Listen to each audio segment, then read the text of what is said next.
Hello, it's Everard Junction, and as promised, here is the latest video of the new arrival to the layout.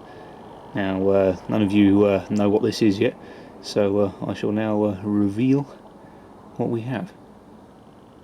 As you can see, we have a very shiny Hornby Class 60 that has now turned up on the layout.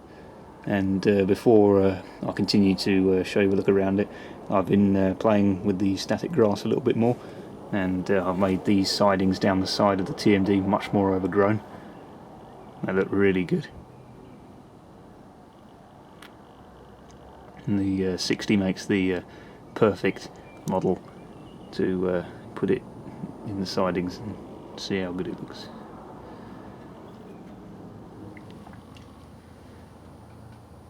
If we start off at the front, you can see that the model is fantastically well detailed. We've got lots of separately applied detail on the front, along with a set of very good headlights, which I think I might turn down actually in brightness. They are quite intense, but on the whole they're very good. We've got usual separately applied wipers, sprung buffers, and all the detail that you can add to the front if you choose, which I have.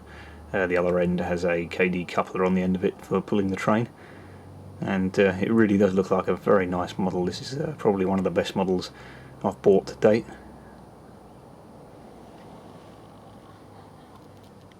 Another really nice feature on the model is the detailed engine that you can see behind the radiator grills. This is the only model I know of that actually models a good representation of an engine behind the radiator grills, and it really does look very good. And you can also see through to the other side of the model. You can see daylight coming through, which is prototypical, as the real ones look exactly the same. It's very good. The bogies are nicely detailed as well, and they're not actually attached to the wheels by the looks of things. They can pivot a little bit and move on their own without moving the wheels about, which is quite a novel feature. It makes the bogies nice and stable as the Loco runs along. The fuel tank and all the detail down here is very nice as well. We've got the hazard warning lights, or warning signs, and the fuel gauge just in the left hand side of the screen.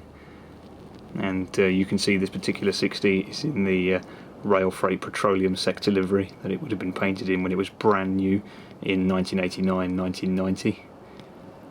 Again, more exquisite detail on the top. We got lots of riveting and nicely moulded panels. Got a very nicely moulded and separately applied radiator grille. Looks like the underneath of it is moulded in some of the sides, but the actual mesh I think is separately applied. It's very nice. Separately applied horns, the little roof aerial pods or radio pods, and a very nice exhaust silencer with a nice big hole for all the exhaust fumes. This is a fantastic model. I've always wanted to get one, but being a typical Hornby model, the price always put me off. Some of these Locos I've seen DCC ready for over £100, and I'm just not willing to pay for that, no matter how well detailed the model is. Even if I save up, it just doesn't seem worth it to me. So what I did was what I do with most Hornby Locos I buy. I waited, shopped around, and tried to find one for better value. And went to a model railway show in London last weekend, and there was a little shop or stall there, and I spotted this model, which is the one I'm after, in the back of the shop at a very reasonable £70 compared to the £100 Hornby want for it, or the £80 to £90 lots of other shops are looking for.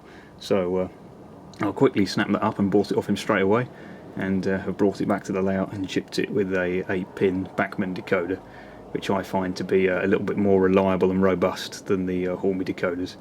They also have a nicer speed curve, and you have the option to set more CVs, which is useful for adjusting and fine-tuning the decoder to your exact taste. So that's why I put one of those in it. Another feature while I'm here is this Loco also has a fully detailed cab. I'm going to try and zoom in through the window. I don't know if we're going to stay in focus, but we'll try. Oh, lost it there. Go back a bit. There you go. So there's a full cab in there, which you do notice when you're looking closely at the Loco when it's running around the layout. It does look very good. All the paintwork is really nicely done. Can't find any faults in it at all, and it is generally a fantastic model.